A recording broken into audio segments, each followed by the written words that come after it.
Begin with breaking news. A massive statewide search is underway after two young children who vanished from their front yard.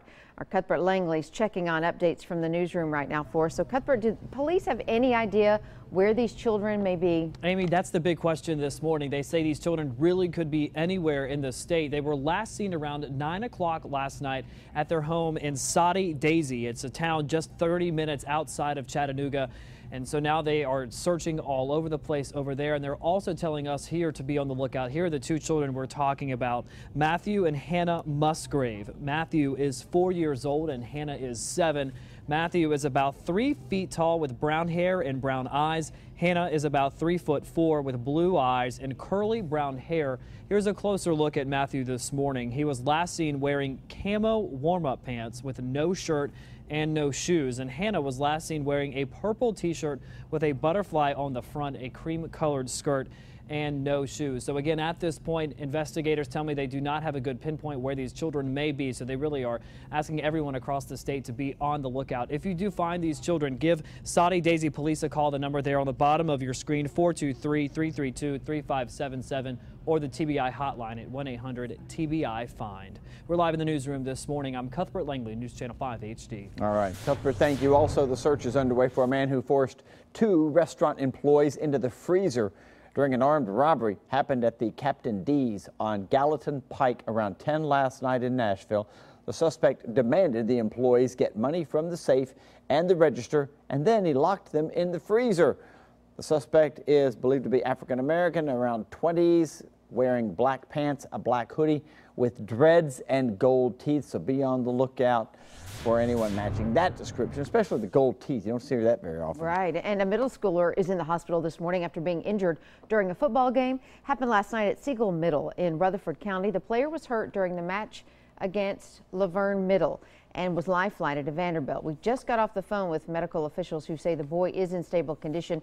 As soon as we find out more information, we will pass it along. And new this morning, a dispute between brothers puts one in the hospital, the other behind bars. News Channel 5's Matthew Torres is live for us, covering this one from the Criminal Justice Center. And how did they catch this guy?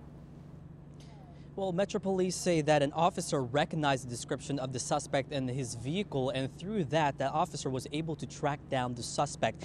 Metro Police say Trell Gates shot his brother almost 2 weeks ago on 14th Street in East Nashville, and at last check, that brother was sent to the hospital with critical injuries. Now, the brother told police before he went to the hospital that Gates was driving a Hummer.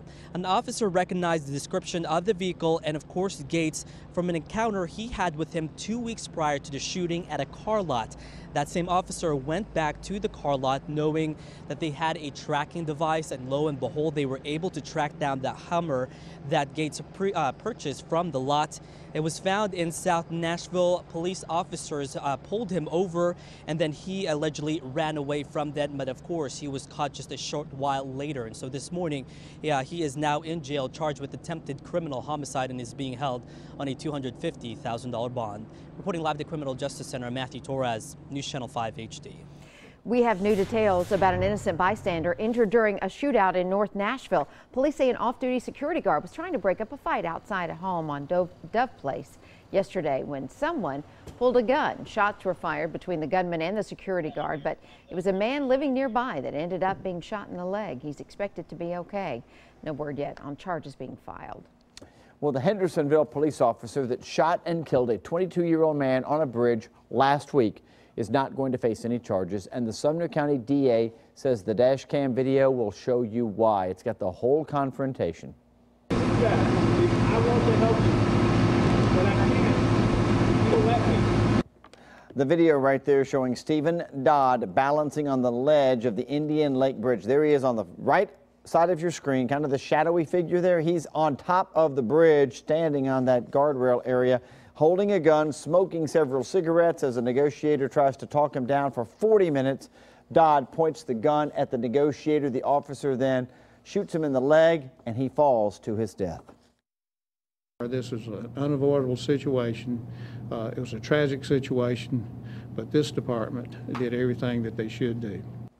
Dodd's father tells us his son is a wonderful person who just snapped after losing his job. The dad went on to apologize to the officers since they had to be placed in that dangerous situation. And busted, an undercover sting nabbed a man trying to have sex with underage girls. A TBI agent set up a fake meeting with Randall Solier after he posted an online ad indicating he was looking for a young girl. When he showed up, they arrested him and charged him with solicitation of a minor. A thief was caught on camera nabbing a homeless person's laptop. Police need your help tracking the guy down. Take a look. There he is in the red shirt right there with that logo on the front of it. Investigators say he stole the computer from a McDonald's South Gallatin Pike location and then took off in a silver sedan with temporary tags. If you recognize him, call Crime Stoppers at 615-74-CRIME. Well, the drama continues surrounding the Metro Jail this morning. This time it has to do with where the inmates will stay while renovations are being done. Talks of placing them at the facility off Harding Place sparked outrage with neighbors yesterday. Sheriff Darren Hall says nothing's set in stone, but that the city should consider all their options before the work begins. It's not very prudent of us to stay waiting until that happens to come up with what are we going to do. And so we've talked with our staff, we're coming up with ideas. Sheriff Hall says he hopes to begin renovations by next spring.